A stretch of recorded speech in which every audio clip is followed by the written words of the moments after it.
بچه ها خوش اومدین به این ویدیو. من امیرعلی هستم. امروز اومدیم با هم آموزش دانلود هپی مود رو بهتون بدیم. شما وارد اولین سایت میشین، میاین پایین،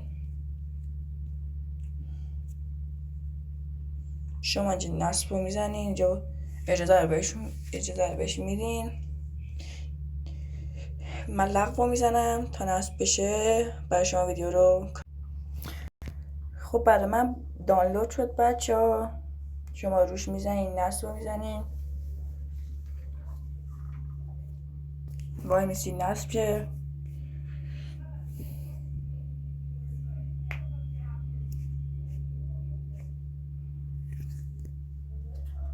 خب باز شدن رو میزنین، دسترسی ها رو بهش میدین.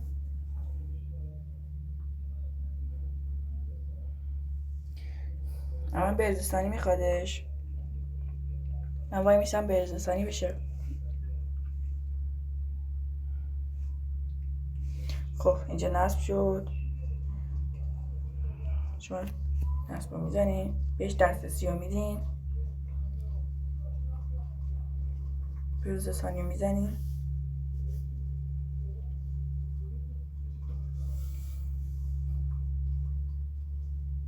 من این ویدیو رو کات میکنم تا این نصب شه.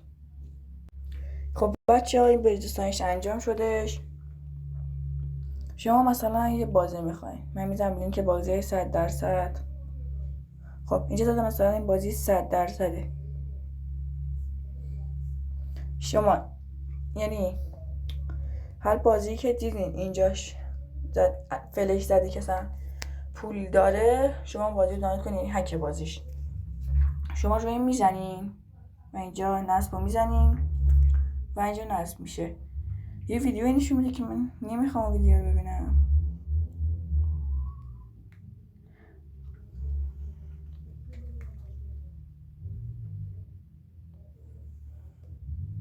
خب وقتی نصب بشه، شما نصب رو میزنین و میاد داخل گوشیتون.